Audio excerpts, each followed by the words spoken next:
갑자기 그 영상을 제작하게 됐습니다. 보시다시피 허 기자님, 허 기자 TV에 나왔던 낚시금지 공화국 탈출을 위한 국회 국민동의청원 이 관련해서 좀 제가 한때 국회에서 이제 국회밥을 먹었던 정당인으로서 이와 관련해서 좀 몇 가지 좀 설명을 드릴 것 같습니다. 이 국회 국민청원에 관련해서 이제 저 있을 때 그게 이제 논의가 됐고요. 2020년도 1월 초인가 아무튼 그때 여기 이제 공식적으로 이제 국민청원 동의청원을 받기 시작했죠. 그래서 제가 이제 관련 기사들하고 관련 내용 국회 사무처에 이제 확인해 보니까요. 여기 주간조선에 이제 김혜권 기자님이 좋은 내용을 써놓으셨어요. 왜냐면 제가 이걸 제작할 때 고민을 했던 부분이 뭐냐면, 만약 이 부분이 그 영상이 이렇게 제작이 되면 허 기자님이 이제 고생하시고 여러분들이 이제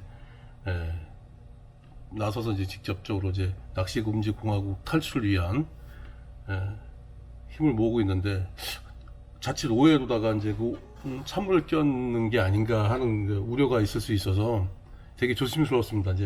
근데 이제 실상을 좀 말씀드려야 될 것 같아요. 왜냐면 지금 국회의원들은 낚시하시는 분들을 갖다가 낚시 안 하고 이제 투표 안 하고 낚시 가는 사람으로 알고 있어요.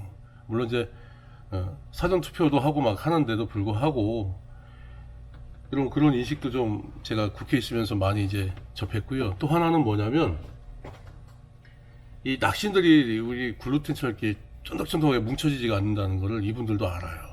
왜냐면 그동안 우리가 이제 낚시 관련 협회들이 많아요. 낚시연합회, 낚시협회, 무슨 조구협회, 바다낚시연맹, 프로연맹이라고 하죠.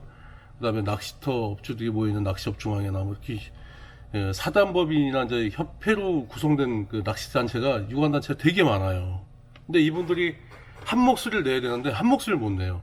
붕어는 붕어대로, 그 다음에 바다는 바다대로, 그 다음에 루어는 루어대로, 릴은 또 릴대로. 각자 자기들이 주장하는 바가 크기 때문에 이게 잘 안 뭉쳐지더라고요. 작년에도 제가 낚시인들 그러니까 낚시 방송을 하시는 분들이 이제 모여서 세계 낚시 연맹인가 뭔가를 만든다고 해서 초청돼서 한번 가봤는데요. 결과적으로 자기 목소리만 낼 줄 알지 이게 한 목소리를 낼 수 있는 그런 시스템으로 되지 않아요. 각자 자기 주장이 너무 센 거예요. 그러다 보니까 낚시 자체가 그렇잖아요. 낚시 자체가 1인이 즐길 수 있는 레저 스포츠다 보니까 그게 좀 안 되는 부분이고요. 그 다음에 국회의원들이나 정치인들, 행정하신 분들이 뭘로 생각하냐면 낚시를 갖다가 여러분도 아시겠지만 이게 체육단체에 가입을 됐다가 쫓겨났잖아요. 예? 쫓겨났는지 그만둔지 모르겠지만 이게 농업, 산업으로 돼 있어요.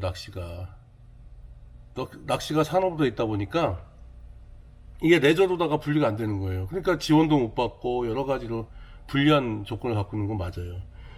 그리고 제가 이제 예전에 참여정부 시절에 낚시관리 육성법 초안을 만들 때 제가 이제 담당 사무관들하고 머리를 맞대고 그래 TF팀을 농어촌공사 그 당시에 이제 해양수산부나 농림식품부죠. 농림식품부 이렇게 해서 담당자들 앉아서 이제 머리를 맞대고 만든 법안인데요.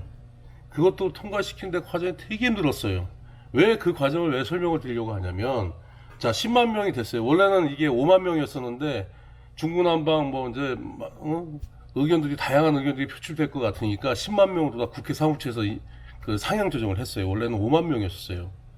10만 명으로 했고, 청와대 국민청원에는 20만 명이잖아요. 근데 거기는 대기 사람들이 북적거려요. 근데 국회 청원동의에는, 국민동의 청원에는 왜 없냐면, 이런 상황 때문에 그래요. 이게 상임위로 가야 됩니다. 상임위. 지금 허 기자님이 지적했던 하천법하고 물환경보전법은 이게 이제 국토위로 가야 돼요. 국토건설위로 가야 되기 때문에 그게 또 그리고 낚시는 또 이게 농해수위라고 또 농해수위에서 또 관리를 하거든요. 그러다 보니까 이게 협의가 돼야 돼. 조율이 잘 돼야 되고 일단 10만 명이 채워져서 와도 이제 회부는 됩니다. 상임위에 이제 해당 상임위로 이제 배정을 받겠죠. 합니다. 받으면 관련 소위가 구성이 되는데 농해 수위를 이제 낚시에 직접적인 연관이 있으니까요. 농해 수위의 그 위원장보다는 간사, 각 당에 이제 간사 두 분이 오거든요. 국민의힘하고 이제 더불어민주당인데 간사께서 나서서 직접적으로 이걸 진행하지 않으면 유명무실해집니다. 솔직하게 말씀드리면. 그래서 지금 서삼석 그 더불어민주당, 그다음에 이만희 국민의힘, 이만희 의원 같은 경우는 간사 같은 경우는 경북 영천시 청도군입니다. 지역구가. 그다음에 서삼석 의원은 간사는 전남 영암 무안 신안입니다. 이 두 분이 나서서 진행을 하지 않으시면, 적극적으로 하지 않으면 이 법안 자체가 이 소위로 넘겨지지도 않고, 그 다음에 이제 법이 만들어지려면 다양하게 움직여야 됩니다. 이제 국회 도서관 안에 입법조사처가 있어요. 이게 법이 만약에 이제 상충되는 게 있거나 이걸 했을 때 대안이 있는지 이런 여러 가지를 갖다 따집니다. 따져서 하게 되는데, 그런 과정을 하려면 이 국회 상임위에 있는 간사가 나서 주셔야 돼요. 근데 이 두 분이 간사란 말이에요. 물론 위원님들도 계세요. 위원님들 무시하자는 게 아니라 책임지고 간사들이 하거든요. 상임위에서는. 그다음 위원장님은 이제 마지막에 이게 법이 돼야 되니까 법사위에 넘기고 하는 이런 의결 과정을 거칠 때 이제 위원장님이 역할이 크죠. 그래서 일단은 간사님 두 분이 나서서 하지 않으시면 안 돼요. 그러다 보니까 전년도 2020년도에 18건이 올라왔는데, 예? 그 다음에 상임위에 올라간 건 그나마 7개예요. 그 다음에 정기국회 때 회부가 되거든요. 근데 이거 관심들도 안 가져요. 자, 예를 들어서 보세요. 여기에 보면 아주 우리가 알만한 법안들이에요. 계류 중인 거. 포괄적 차별금지법, 지역의사제 관련 법안, 재개정 반대 및 한의대 정원을 이용한 의사확증 제고, 모든 노동자 근로기준법 적용, 노조활동 위한 근로기준법 및 노동조합법 개정, 4.16 세월호 참사 진상규명 위한 특별법 개정, 낙태죄 전면 폐지, 여성의 재생산권 보장, 공무원 교원 정치기본권 보장 관련 법률 개정, 이렇게. 그 다음에 교육 공무직원과 방과 후 학교 돌봄교실의 법적 근거 마련을 위한 교육 관련법 개정, 태아 생명을 보호하는 낙태법 개정안 등이 올라왔었거든요. 근데 이게 계류 중이에요. 그 기간을 최대한 늘려놨어요. 이분들 국회의원들 임기가 이제 끝나는 2024년도 5월 29일인가요? 이렇게까지 늘려놨단 말이에요. 그 내용이 있을 건데. 그러니까 이런 식으로 해서 딜레이 시키는 이유가 앞서도 말씀드린 것처럼 낚시인들이 정치에 무관심한 사람들이라고 인식이 돼 있어요. 그리고 표가 안 나온다고 생각을 해요. 정치인들은 표로 움직이는 거거든요. 시장 군수도 마찬가지예요. 표로 움직이는데 그게 우리 지역 주민들이 민원이 들어오면 그게 우선이지 외부 사람들이 우선일 수가 없어요. 왜? 지역 주민들이 표를 주는데 외부 사람들이 와서 투표를 해주는 건 아니잖아요. 그런 입장에서 보기 때문에 이게 10만 명 동의를 거쳐도 이 쉽지 않다는 부분을 얘기하는 거예요. 자, 그럼 방법이 전혀 없냐? 그렇진 않아요. 예, 아까 앞서 중간에 말씀드렸지만 이 해당 소위 국토위에 있는 그 간사님들이 움직여 주셔야 돼. 그걸 누가 움직이셔야 되냐? 개인한테는 절대로 그 국회의원들이나 담당 보좌관이 만나려고 하지 않아요. 귀 기울여 듣지 않는다 이거예요. 자, 우리가 10만 명이 모였어요. 좋아요. 그것도 좋고, 그 다음에 차선 처리해야 될 게 뭐냐면, 일단 그제 이런 게 문제가 있다는 것 갖다가 이제 10만 명으로다가 보여줬잖아요. 그럼 실력 행사를 해줘야 돼요. 하다못해 국회 앞에 가서 그 2인 시위를 하시든가.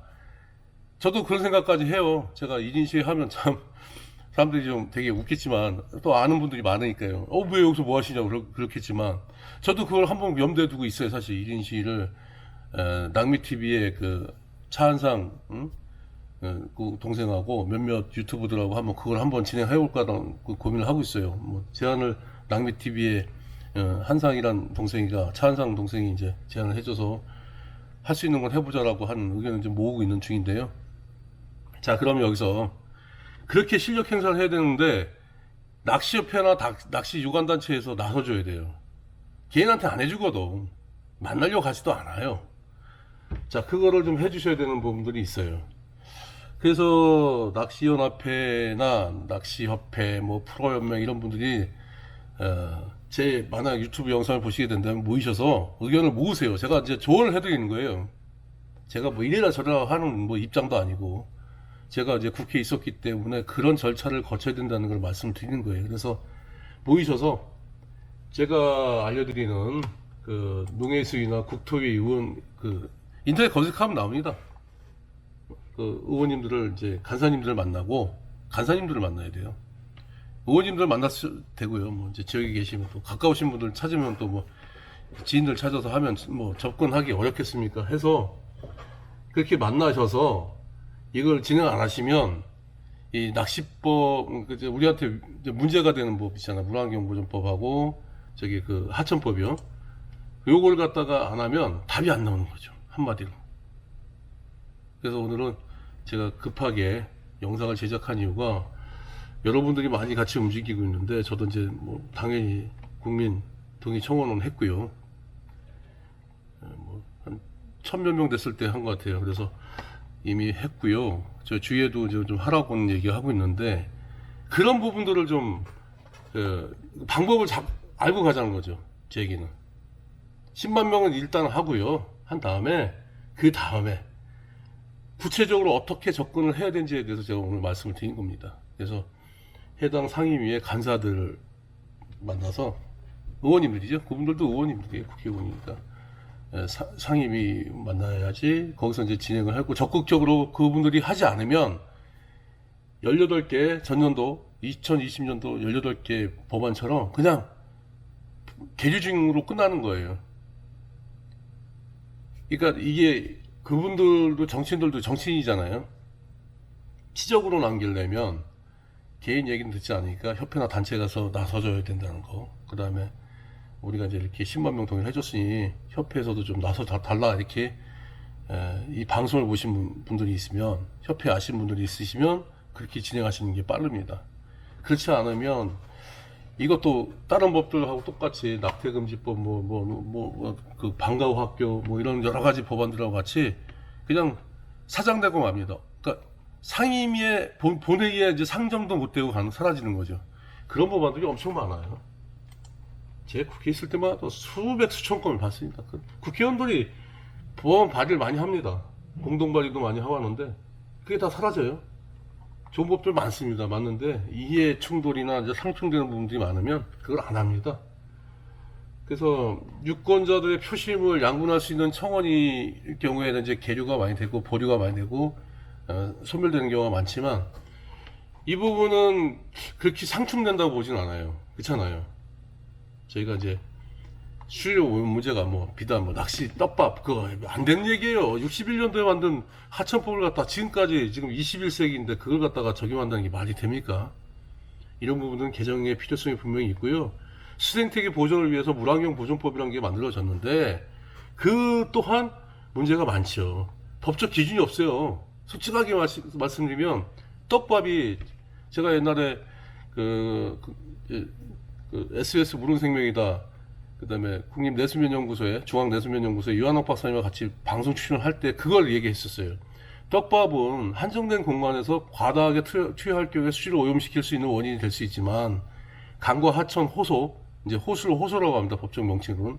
이런 부분에서는 밀어나 그다음에 새우나 모든 미생물들이 다 분해시켜버려요. 실질적으로 곡물이잖아요. 글루텐도 밀가루 침전시키면 나오는 화학성분이거든요. 점성이 강한 이런 부분들이 물속에서는 좁은 공간이 아닌 이상에서는 다 분해가 되고 소멸됩니다. 그래서 수질오염을 시킬 수 있는 원인이 되지 않아요. 구체적으로 원인 요인을 따지자면 생활하수, 그 다음에 농축산 폐수 이런 것들이에요. 퇴비나 비료. 참고로 저 충남 아산의 도고지를 가면요, 위에 쪽파밭이 많아요. 축사도 많아요. 거기 가면 완전히 뭐 녹조 덩어리예요. 난 뭐 낙동강만 뭐 사대강만 녹조 같은 게 있는 게 아니라 가보세요. 막 녹조가 이래요, 이래. 찐득찐득해 찌도 안 들어가고 낚시할 수가 없어. 자, 그게 어디 낚시꾼들이 버린 쓰레기나 뭐 떡밥 때문에 이렇게 됐겠어요? 일부예요, 일부. 쓰레기도 일부고 대부분 지역 주민들이 많이 버리시고 그냥 방치해요. 솔직하게 낚시인들 요즘 인식 개선돼 갖고 누가 쓰레기를 막 함부로 버리고 그럽니까? 물론 몇몇 분들은 그렇게 하시는데 그렇진 않다 이거죠. 자, 말이 잠깐 이제 옆으로 했는데요. 그런 방식으로 해서 가지 않으면 이 또한 10만 명이 허투루 고생한 것밖에 안 되니까 그 방법적인 걸 제시해 드리려고 제가 급하게 이 영상을 제작했습니다. 그래서 참고하셔서 지역 주변에 이제 협회하고 관련되신 분들 이런 분들 해갖고 그 방법 제가 알려드린 방법대로 하시지 않으면 이 또한 8개 작년에 8개 법안과 같이 국민 동의 청원했던 것과 같이 보류되거나 소멸되고 말 거다 이거예요. 아유, 답답한 얘기를 했습니다. 시청해 주셔서 감사드리고요. 고생하시는 허 기자님 감사드리고 영상으로 감사드립니다. 그리고 뭐 같이 이제 동참해 주신 여러 유튜브님들도 감사드리고요. 모두 잘 되자고 하는 취지에서 하시는 거니까요. 뭐 힘을 모아서 한번 낚시인들의 힘을 갖다가 저력을 한번 보여주시자고요.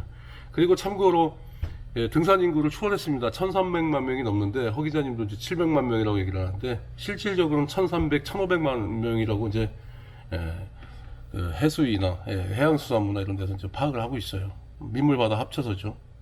그렇기 때문에 국민의 한 사람으로서, 그 다음에 낚시를 사랑하는 낚시인으로서 같이 좀 움직였으면 좋겠어요. 아침에 일어나고 그냥 많이 막 씹고 막 엉키네. 아무튼 이렇게 좀 같이 나서서 힘을 뭉쳐보자고요. 뭉쳐보면 답이 나온다고 봅니다. 해결할 수 있다고 봅니다. 지금까지 양승관 기자의 어부 살사였습니다.